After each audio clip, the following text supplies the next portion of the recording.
Noon pa man pong una, isinisigaw na ng mga Pilipino ang pagbabago. In fact, nagkameron po tayo ng tinatawag na EDSA Revolution.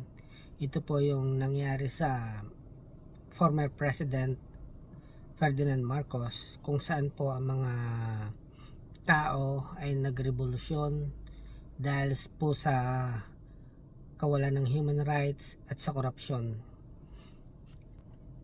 Pero after po nung panahon ni former President Joseph Ejercito Estrada, nagkaisa pong muli ang mga Pilipino upang siya po ay patalsikin sa pagka-presidente. Ilang presidente na rin po ang nagdaan, patuloy pa rin pong isinisigaw ng mga Pilipino ang pagbabago sa Pilipinas. Isigaw po ng mga tao ang pagbabago sa Pilipinas sapagkat po talamak na ang korupsyon, ang kahirapan. Pero ano po ba ang pinagmula ng lahat ng ito? Saan po ba nagkamali ang mga tao? Sa kabila po ng nangyari nung mga nakaraang administrasyon, patuloy pa rin pong nauulit ang mga sitwasyon na kagaya nito. Ang sabi po, the Philippines is one of the clearest cases where political dynasties are linked to poverty. Hindi po ako nagsasalita ng batay lamang sa aking kaisipan. O po yung nagsasalita ng naayon sa history at may batayan po ako na mga pinag-aralan.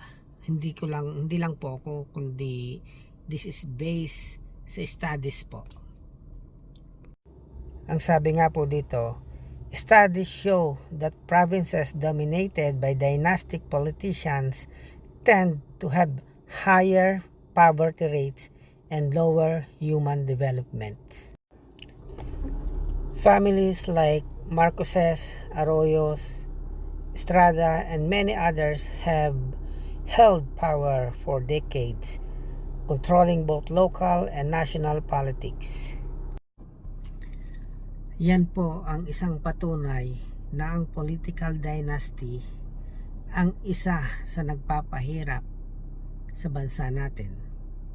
At meron pa po, the Philippines is the country most often cited by scholars and watchdog groups where political dynasties directly worsen poverty.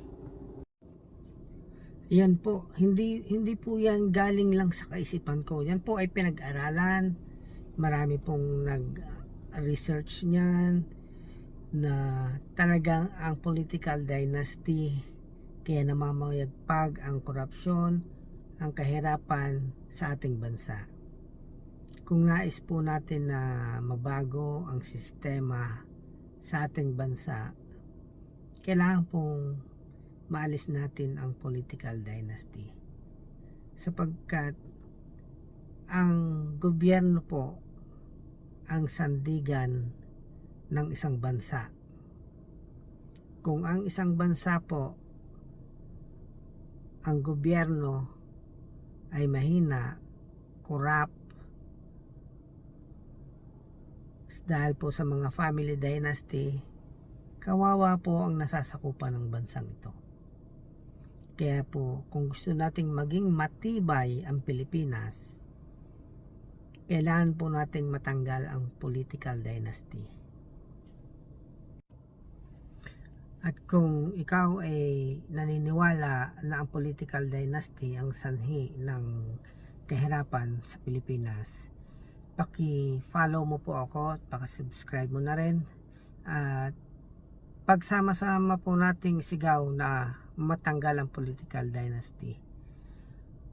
Sa susunod po na video, pag-aaralan po natin kung paano natin matatanggal ang political dynasty.